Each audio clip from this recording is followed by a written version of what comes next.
Good evening, all. Welcome to An Estranged Land. This is Angel. If you are a returning viewer, thank you so much. I appreciate that a great deal. If you are a new viewer, welcome. I hope you hang around.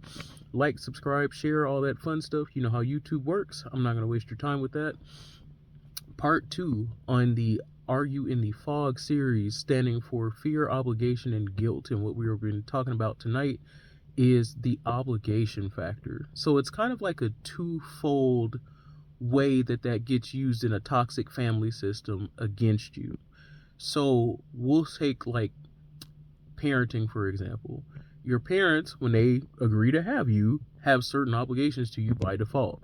They agree to feed you, clothe you, house you, educate you, protect you, all those things. They don't get a cookie for that. I know some people feel like they should, but you don't. That's like your literal job when you sign up to have a baby. I have one, I know. So those kind of obligations get used against you. Well, I used to change your underwear. I used to give you a bath. I used to wipe your butt. Literally in the job description, you don't get a cookie for that.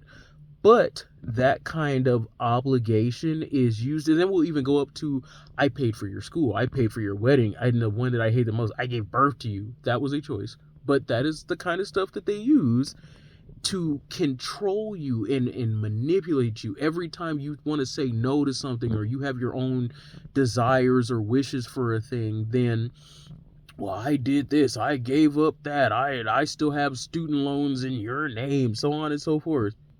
Again, these are all choices, but they are your obligations as a parent. So please don't let your parents turn their literal job description into like a bargaining tool to get you to do what they want.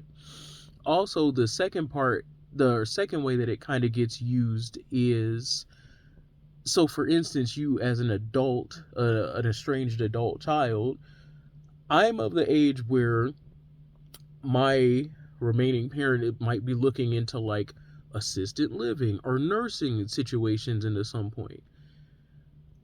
Obligation then turns into, well, you know what, you got to take me in because I did this, or you have to pay for my care because I paid for this.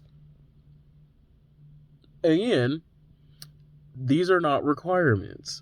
Those things are contingent upon the relationship. If you had the type of parent in which raised you well, did the best that they could, they weren't, I know nobody's perfect, but some people are just way worse than others. We'll put it like that.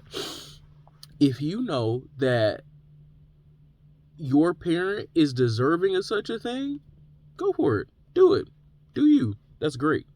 If you know that your parent was not there for you in that type of sense, they didn't hold up on their end of the bargain, why do you?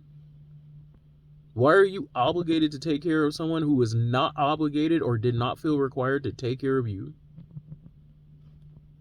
This does not go both ways. I'm sorry. It doesn't. It doesn't. So that's just, I'm not going to belabor the point, but those are the two ways mainly that obligation is used in a toxic family system to control and manipulate a person.